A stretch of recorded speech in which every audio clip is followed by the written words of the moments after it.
Okay. Okay, so Pasha, what'd you just play? Lost Records, Bloom and Rage. It was incredible. Okay. The makers of DONTNOD is the name of the studio, Yep. I think. And they did Life is Strange 2, which is my favorite Life is Strange. Okay. And so I was seeing some echoes of like some of it, not like a ton, but there were some echoes of it in there. And I absolutely loved it. Well, let's get into it right after theme song.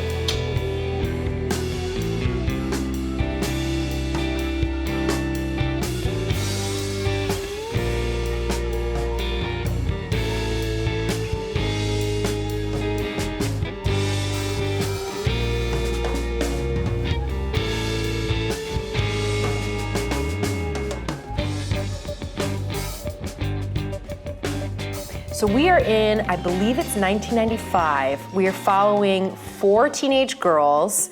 Our protagonist is a girl called Swan.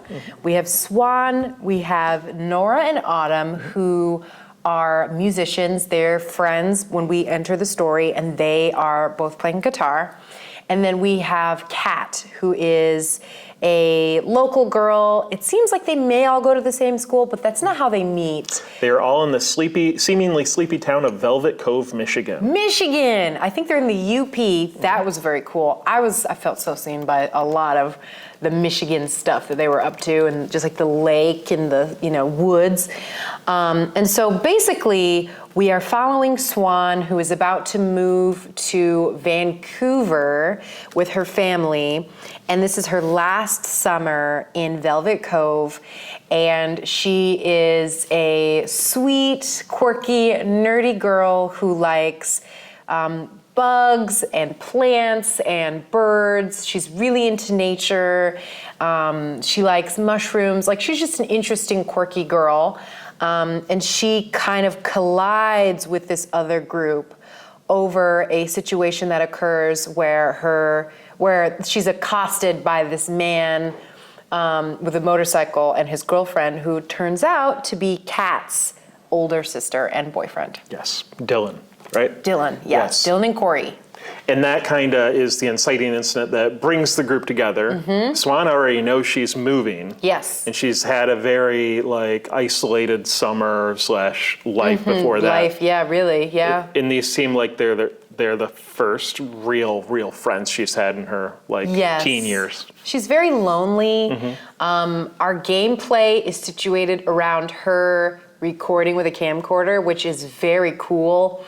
I love the idea of zooming in and out. As you tilt the controller, it kind of will cock from side to side, which I kind of like, because I remember playing with my dad's camcorder and it was never steady. It was always kind of shuffling around, which I think is part of the fun. And it's got that it's got the real experience of looking through a camcorder. It's got the lines. It's very true to life. Everything's moving, ton of moving parts inside of an old camcorder, whereas this, it's almost all solid state. Yeah, I thought it was cool. I have good memories of running around with my VHS-C and then my mini DV cameras, and I got a lot of that vibe out of it.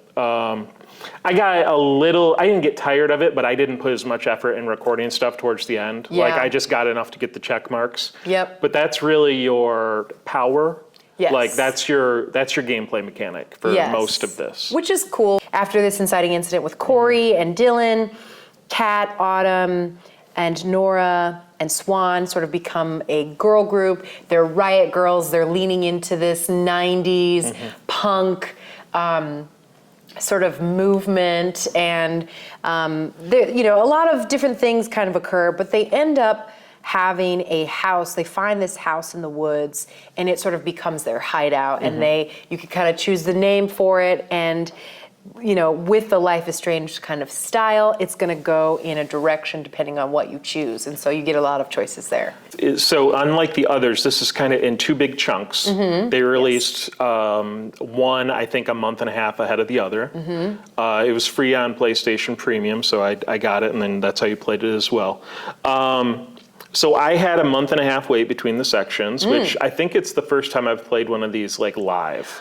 A sizable thing, and then there is a really nice cliffhanger / revelation that isn't seeded that well throughout the first episode, that one of the members in the sort of chaotic nature of the woods. She is the one who's going down this really witchy trail, sort of from the jump. And so that was, I thought, oh, why is she so interested? Like, she would say things like, have you ever wanted to put a curse on someone? And I'm like, I remember girls being witchy. What I loved about it is that this is what being a girl was like when I was a teenager. It's not exact because we had different levels of technology and freedom. In the 90s, it's like you go until the sun goes down and then you come back kind of thing to your house. But the sort of like hanging out and pretending to be witches or being in a club or being in, like all of that sort of energy was very present for me. And I was just like, wow, this, especially that summer montage where it's like pick a flower, light a sparkler, and you're just sort of following these girls through their time in the woods together in the summer. It just was like, it felt really resonant. Yeah, I'm from a smaller town, and we did have, it was much bigger than that, but you could go through different neighborhoods just because there was no main streets. So I felt a little bit of resonant with that. I didn't have a core group of 4, but occasionally when I had a friend or even go off on my own, like there was a lot of freedom, which I saw in the game, even though that freedom isn't really given to the player. Right. Like you don't get to choose where to go, but they end up trekking through the woods and the playground and that sort of thing. Yeah. And especially that first half where there's some areas that don't have a ton of purpose. You're kind of looking for stuff to do with your core group of girls.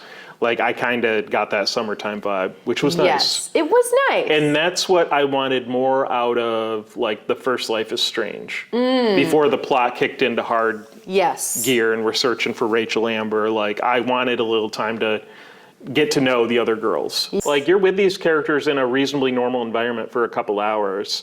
You know, when I was that age, I was always waiting for something amazing to happen. And that sounds like something like that, almost like the Stand By Me moment, like where you see that amazing thing that you don't know how to process. Also, I like the entire game, like when I think back to my childhood, it's a lot of dead zone, like nothing going on, and then a couple heaps where like it felt like everything was going on beyond my capacity to like manage it all internally, and then quiet. So Swan is very isolated, reading books, watching movies, and then she meets these girls and it immediately kicks into high gear, and they're my best friends, and I'll get in serious trouble for them, and like that is resonant. You meet someone new and it's like really, really exciting and you kind of throw caution to the wind. Especially because she was so lonely and isolated, and now, you know, I found myself when I was playing as her trying to make everybody happy, but you can't. There's a decision, it's almost like every decision you make will hurt somebody. Yeah. Because one person's afraid to do it and then the other person really wants to, and you're trying to impress both people. It's what makes it a game. I mean, it is frustrating. And teenagers. Yeah. It's frustrating because you want everyone to be happy, and life isn't binary, but to make a game, they can't give you like a gradual thing. Yeah. So, yeah, it's a game. But any decision I had, like if it negatively impacted Nora and positively impacted anyone else, that was my choice. Oh yeah. Totally. Interesting. Autumn is involved. Autumn is the only black character. She's a main. She's a main character. In this series, we have not seen that. We have seen tertiary black characters, like the 2 brothers in Life is Strange, and then Diamond later in, and Moses later in Double Exposure. But Autumn's a black character. I really liked seeing that. I liked seeing her being just like one of the girls, just like her hair was dyed. She played rock music, punk music.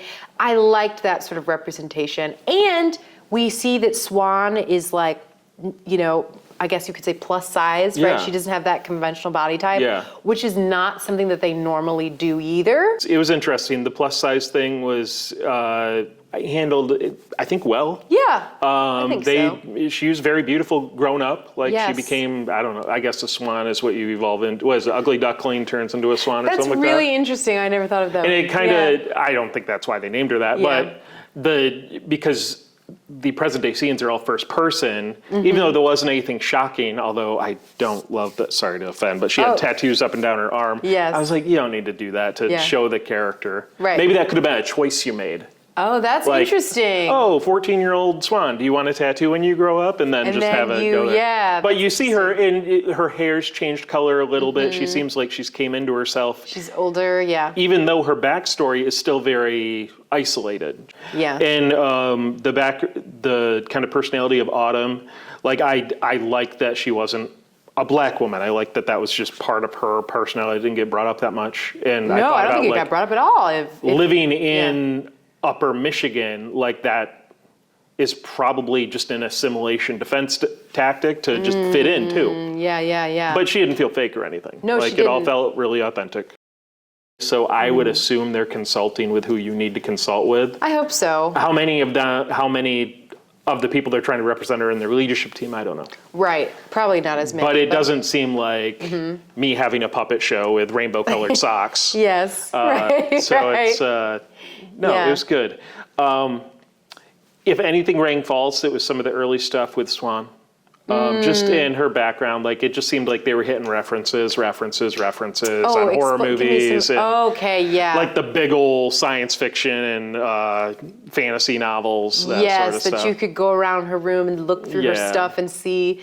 It was giving some context, but like it didn't end up ringing true to your point. Like I feel like the stuff about her pet stick bug and her mushroom books and her gem rock collection, all this stuff gave her more character and more context. And her doing like voices for her, she had like voices for her cat or something like that. Oh my God, it drove me nuts. Yeah, well, part of that is like what a lonely person does is they personify stuff that doesn't have voice. I do it. Yeah, So, yeah. I get it. That's a good point. I think just the way she called her cat Fluffbutt made me like incensed. Yeah, it's a dumb name.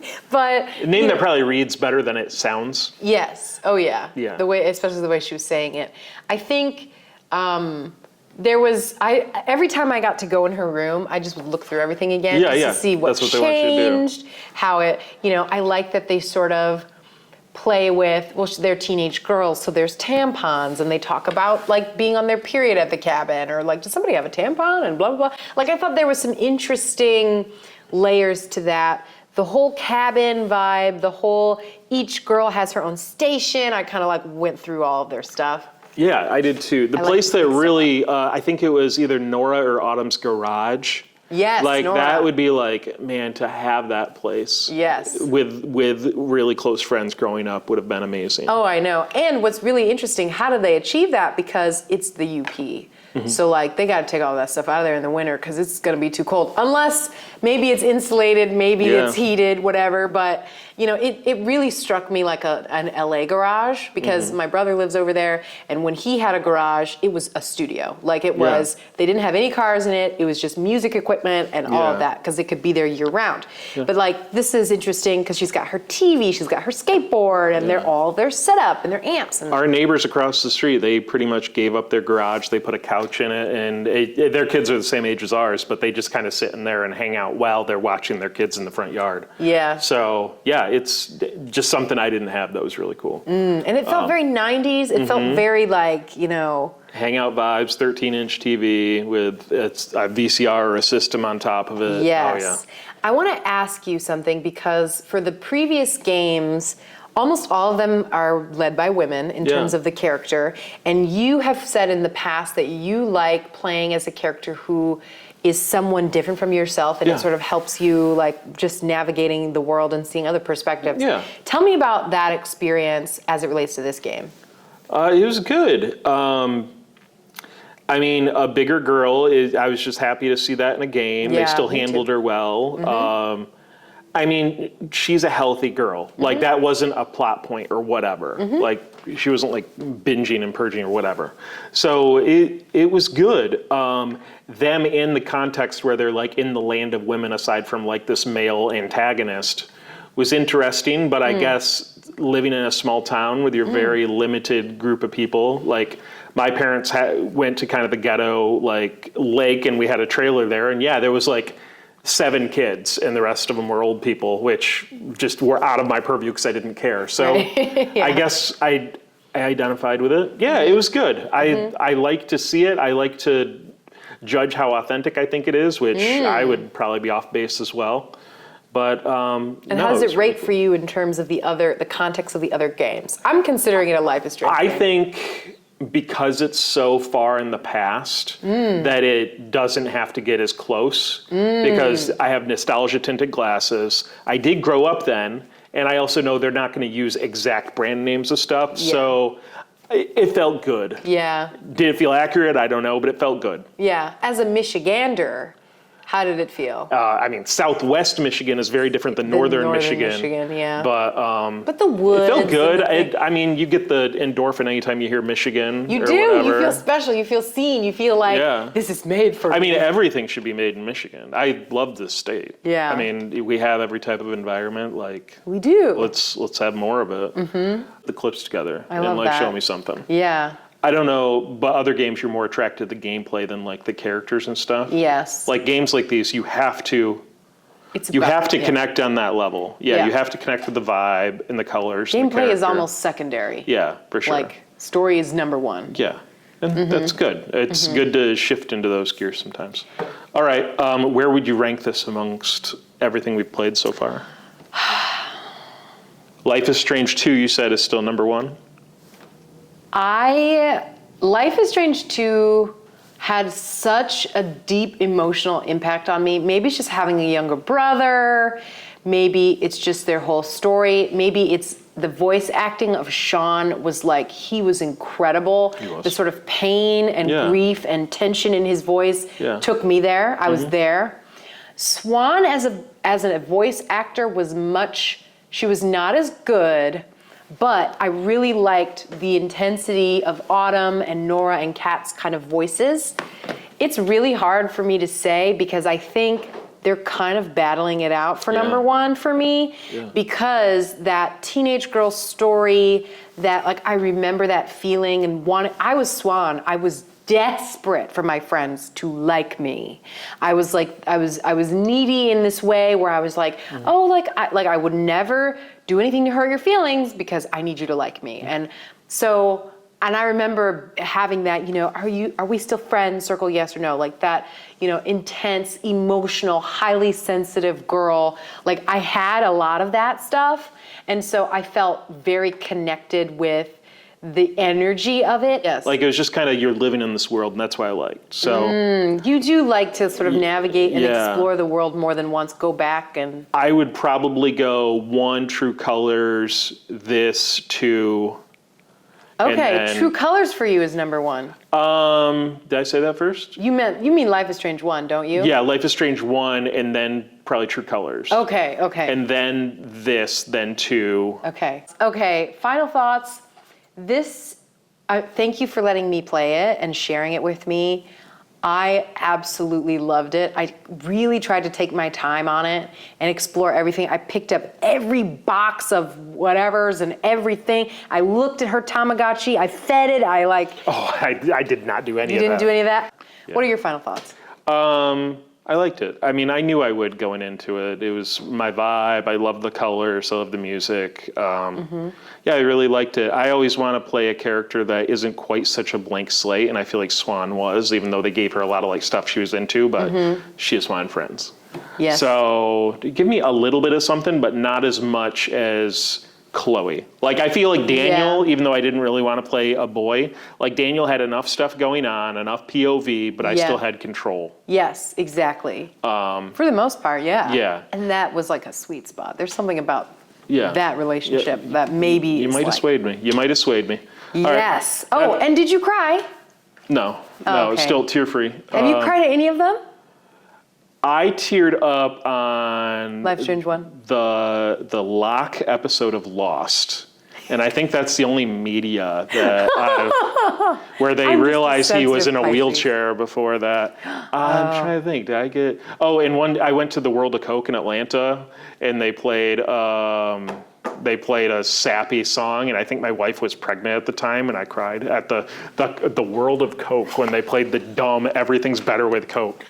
and the worst like Imagine Dragons song. Oh, see, but I would have cried at all those times you mentioned and all the games, because I'm pretty sure I did cry for all of them. All right. Anyways. I want next game we play and you cry, I want you to hit the voice record memo as you're crying. Yes! And then that'll you be can the put it in the... There we go. All right. Thank you. Bye.